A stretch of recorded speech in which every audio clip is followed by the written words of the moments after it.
আমার বাসার কাজের মেয়েটি প্রতিদিন সোফায় ঘুমাতো আর গভীর রাতে চিৎকার করত। আমি তা আমার রুম থেকে শুনতে পেতাম। কিন্তু কাজের মেয়েটি সকালে স্বাভাবিক হয়ে যেত। আমি পরদিন রাতে আবার সেই চিৎকার শুনতে পেতাম। আমি অবাক হতাম সেই শব্দ শুনে। তারপর কিছুদিন পর জানতে পারলাম কাজের মেয়েটি মা হতে চলেছে। আমি সেই রহস্য জানার জন্য কাজের মেয়েকে বললাম, আজ তুই আর রুমে ঘুমা, আমি তোর সোফায় ঘুমাবো। তারপর রাত যখন 2টা বাজে তখন আমার সাথে যা ঘটল তা শুনলে তোমরা ঠিক থাকতে পারবা না। তাহলে আসল ঘটনাটি খুলে বলি। আমি শারমিন। বয়স আমার 26 বছর। আপনারা প্রায় সবাই আমাকে খুব ভালো করেই চেনেন এতদিনে। আমি আমার বেশ কিছু ঘটনা আপনাদের সাথে শেয়ার করেছি এর আগে। আজ বলব কিছুদিন আগের এক রোজার ঈদের রাতের কথা। আমার ড্রাইভারের নাম সৈকত। বয়স 40 বছরের মতো হবে। প্রায় 2 বছর ধরে ও আমাদের গাড়ি চালিয়ে আসছে। ওর আচার আর চাল চলন একটু ভালো করে দেখলে যে কেউই বুঝে ফেলতে পারবে সে একটা খারাপ মানুষ। ওর বউ থাকে গ্রামের বাড়িতে, থাকে ওর সন্তানদের সাথে। সারা বছর ও ঢাকাতেই থাকে আর শুধু পূজার সময় ছুটি নিয়ে বাড়িতে যায় কয়েকদিনের জন্য।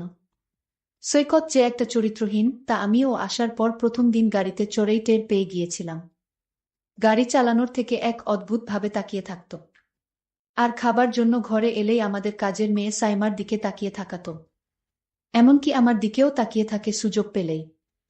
প্রথম দিকে একটু কেমন কেমন লাগলেও আস্তে আস্তে ব্যাপারটার সাথে মানিয়ে নিয়েছিলাম, এটা ফুরুষদের জন্য স্বাভাবিক মনে করেই।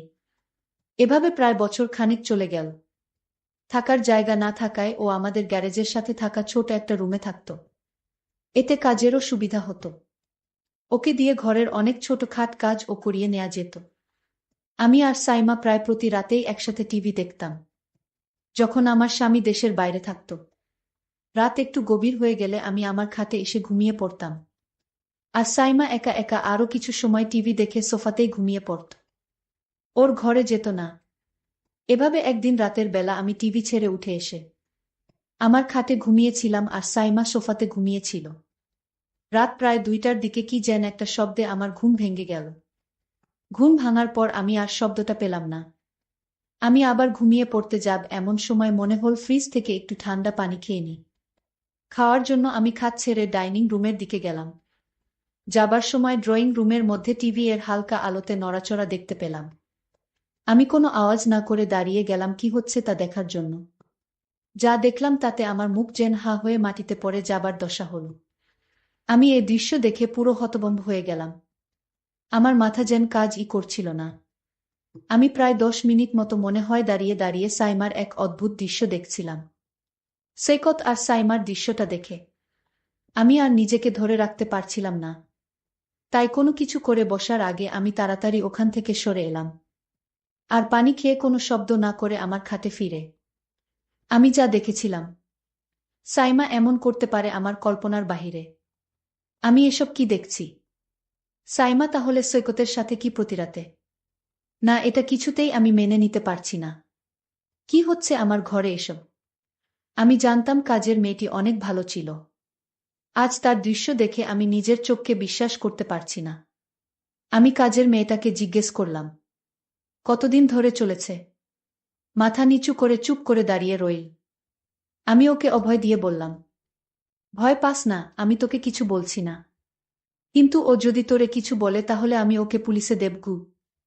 সাইমা তখন হতচকিত হয়ে বলল, না আপা, সৈকত আঙ্কেল আমাকে জোর করে কিছু বলে নাই। আমিই তো ওকে বলেছি। আমরা প্রায় 2 মাস ধইরা আমাদের চলেছে আমি ওর কথা শুনে অবাক হয়ে গেলাম। একটু পরে ওকে বললাম, কি বলছিস? তোর বাপের বয়সী একটা লোকের সাথে 2 মাস ধরে? ওকে তো তুই কাকা বলে ডাকিস। তার উপর ও একজন হিন্দু গো। সাইমা আমার কথা শুনে পুরো চুপ মেরে গেল। মাথা নিচু করে দাঁড়িয়ে রইল। আমি বললাম, কি রে, কিছু বলছিস না কেন? ও কাচুমাচু করে বলল, আপা, বিয়া ভাঙসে আমার 1 বছর আগে। তাই উনি যখন কইল তখন আমি আর না করতে পারলাম না। উনি আমাকে বিয়ের প্রস্তাবও দিয়েছে। হায় রে বোকা মাইয়া, হিন্দু ছেলে তোরে বিয়া করবে? দয়া কইরা কাউরে কিছু বইলেন না আপা। আর ওনারে আপনার বাসার কাছ থিকা বের কইরা দিয়েন না ঘে। আমি বললাম, আচ্ছা, কিন্তু তোর একবার ও মনে হলো না যে তুই একটা হিন্দু লোকের সাথে? উত্তরে সাইমা বলল, আপা, উনি হিন্দু হলে কি হবে, ওনার আচরণ অনেক ভালো। উনি মুসলমানের চেয়ে অনেক ভালো। আমি কত মুসলমান দেখেছি, কিন্তু ওনার মতো আমি কাউকে দেখিনি। যে উনি একজন হিন্দু তা শুধু নামে মাত্রই। আমি ওর কথা শুনে পুরোপুরি চুপ হয়ে গেলাম। আর কিছু না বলে আমি ওখান থেকে চলে এলাম। এভাবেই চলছিল ওদের। আমি মাঝখানে আরও অনেকবার ওদেরকে ড্রয়িং রুমের সোফাতে দেখেছি একসাথে বসে গল্প করতে। আমি আর বাধা দেইনি সাইমার কথা চিন্তা করে। এখন আসি মূল ঘটনায়। সেদিন রাতে আমি আর সাইমার অন্যান্য রাতের মতো ড্রয়িং রুমে বসে টিভি দেখছিলাম। রাত প্রায় 12টা বাজে। তার দিকে সাইমা আমাকে জিজ্ঞেস করল, আমি ঘুমাতে যাব কিনা। আমি না বললে ও বলল সারা দিন বাড়ির কাজের চাপে ও খুব ক্লান্ত। ও ওর রুমে ঘুমাতে চলে যাচ্ছে। এই বলে ও চলে গেল ঘুমাতে। আমি সোফাতে শুয়ে টিভি দেখতে লাগলাম। প্রায় আধা ঘন্টা টিভি দেখার পর আমারও খুব ঘুম আসতে লাগলো। কিন্তু আমি টিভি ছেড়ে বেডরুমে গেলাম না। টিভি দেখতে দেখতে আমি সোফাতেই শুয়ে ঘুম ঘুম চোখে টিভি দেখতে লাগলাম। কিছুক্ষণের মধ্যেই আমি ঘুমিয়ে গেলাম। রাত হয়তো তখন 2টা হবে। হঠাৎ একটা শব্দের কারণে আমার ঘুম ভেঙে গেল। ঘুম ভাঙার পর আমার কয়েক মুহূর্ত সময় লাগল। পুরোপুরি সম্বিত ফিরে পাবার পর আমি বুঝতে পারলাম কি ঘটতে যাচ্ছে। আমি ঘুমের ভান ধরে ঘুমিয়ে রইলাম। আমি বুঝতে লাগলাম দেখি কি হয়। সৈকত যখন আমার সোফাতে সাইমা ভেবে আসলো। এরপর লোকটা বলে উঠল, কিরে সাইমা, এমন করিস না, আজকে কি হইল? আমার সাথে কোনো কথা বলছিস না যে? তুই কি আমার সাথে রাগ করেছিস? আমি গলার আওয়াজ শুনেই বুঝতে পারলাম যে লোকটা আর কেউ নয়, আমাদের ড্রাইভার সৈকত। আমাকে ভুলে সাইমা মনে করে এখানে চলে আসছে। সৈকত বলল, কিরে সাইমা, আজ তোর কি হয়েছে, কোনো কথা বলছিস না কেন? কি রে, চিল্লায় ম্যাডামরে উঠায় ফেলবি নাকি? আমি বুঝতে পারলাম যে ওকে কিছু না বললে ও এখান থেকে যাবে না। আমি তাকে কিছু না বলে তার আসল রহস্যটা বুঝতে জানতে লাগলাম। কিছুক্ষণ পর সে আমাকে বলল, কি রে, আজকে কি হয়েছে তোর? এরকম করতেস কেন? আমি উত্তরে বললাম, সৈকত, আমি সাইমা না, তোমার ম্যাডাম। সাইমা ওর ঘরে ঘুমাচ্ছে। আমি বুঝতে পারলাম আমার কথা শুনে ও হতভম্ব হয়ে গেছে। সরি ম্যাডাম, আমার ভুল হয়ে গেছে। সব সময় তো এখানে সাইমাই ঘুমায়। না দেখা ভুল কইরা আমি এখানে চলে আসছি। দয়া কইরা স্যারকে বইলেন না। ম্যাডাম, আমার চাকরিটা চইলা যায়। আমিও আর কিছু বলার মতো খুঁজে পেলাম না। বুঝতে পারলাম ও ইচ্ছা করে কিছু। কারণ সাইমা এই সোফাতে ঘুমায় টিভি দেখার পর। আমার এখানে থাকার কথা না। তাই আর কিছু না পেয়ে আমি বললাম, আচ্ছা ঠিক আছে, আমি তোমার স্যারকে বলবো না। ঘিও বলল, ম্যাডাম, আপনি আমারে বাঁচাইলেন। কি বইলা যে আপনারে ধন্যবাদ দিমু বুঝতাছি না। ঘি আমি উত্তরে বললাম, ধন্যবাদ দিতে হবে না, এটা একটা ভুলের কারণে হয়েছে। কিন্তু এখন বল, আমি এখানেই থাকবো নাকি আমাকে উঠে যেতে হবে? ও একটু ভয় পেয়ে গেল আমার কথা শুনে। বলল, সরি ম্যাডাম, ভুল হয়ে গেছে, এই তো আমি উইঠা যাইতেছি। আমি বললাম, ঠিক আছে, তুমি তো যাবে, তার আগে আমার একটা কথা শুনে যাও। তুমি আজ যা করলে আমি তো তোমাকে এ বাড়ি থেকে বের করে দিব। কারণ এমন লুকিয়ে লুকিয়ে বাড়িতে যা করছো তা কিন্তু মোটেও ঠিক নয়। আমি কিছু শর্ত দিব। যদি শর্ত মেনে নিতে পারো তাহলে তুমি এ বাড়িতে তোমার চাকরিটা টিকে থাকবে। আমি বললাম, ঠিক আছে ম্যাডাম, আপনার কথা আমি অক্ষরে অক্ষরে পালন করব।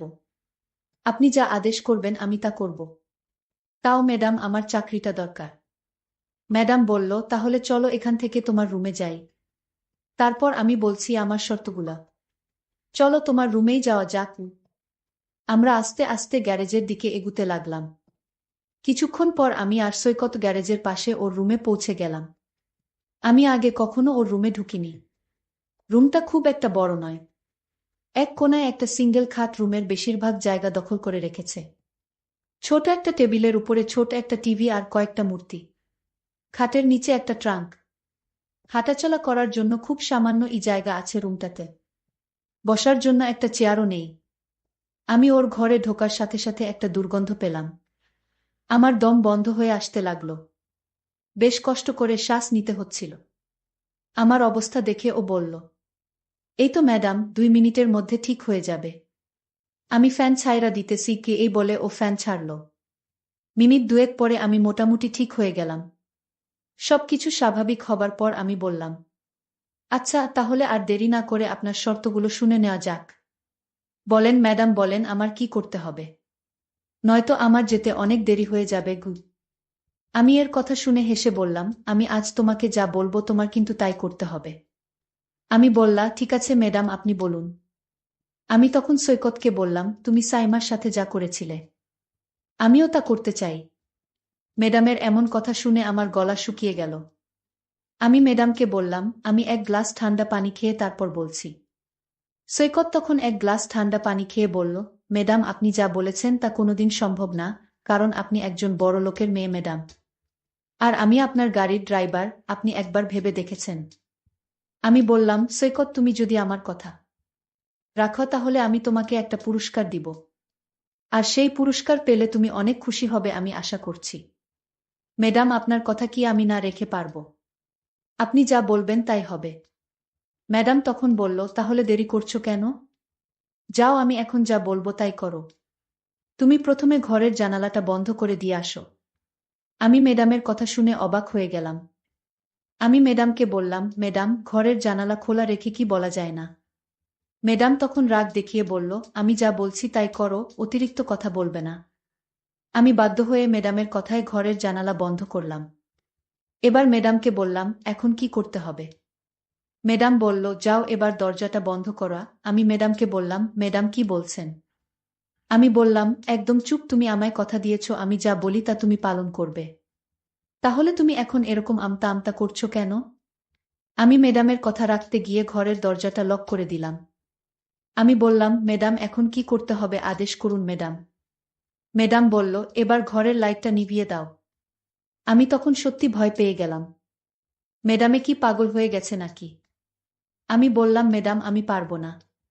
আপনি গিয়ে লাইট বন্ধ করুন। ম্যাডাম বলল, বেয়াদব, আমার মুখের উপর কথা বলিস তুই? আমি ম্যাডামের কথা শুনে বললাম, ম্যাডাম ঠিক আছে, আপনি রাগ করবেন না, আমি বন্ধ করছি। আমি তখন হেসে হেসে বললাম, সৈকত আমি জানি তুমি একজন ভালো মানুষ। আর তাই আমি তোমাকে একটা কথা বলবো, আর সেটা হলো আমি চাই তুমি হিন্দু থেকে মুসলমান হয়ে যাও। যদি তুমি হিন্দু থেকে মুসলমান হও তাহলে তোমার সাইমাকে আমি তোমার সাথে বিয়ে দিব। আর সাইমা যেহেতু মুসলাম আর তাই তার বাবা এটা মেনে নিবে না। আমি ম্যাডামকে বললাম, ম্যাডাম কিন্তু। আমি বললাম, কোনো কিন্তু না, তুমি আমায় আগেই কথা দিয়েছ আমার কথা রাখবে। আর তাছাড়া সাইমা মা হতে চলেছে। আর তাই তোমার এখন তাকে বিয়ে করতে হবে। আর তোমার ঘরে আমি আসার কারণ হচ্ছে আমি তোমাকে পরীক্ষা করছিলাম তুমি ভালো না খারাপ। আসলেই তুমি একজন ভালো মানুষ। তুমি আমার পরীক্ষায় পাশ করলে। সাইমা যা বলছে তাহলে তা সত্যই বলছে। আসলে তোমার মতো মানুষ খুব পাওয়া বড় কঠিন। আমি সাইমার সাথে তোমার বিয়ে দেওয়ার জন্যই তোমাকে এখানে নিয়ে এসেছি। সৈকত বলল, ম্যাডাম আপনার যা ভালো মনে হয় তাই করেন।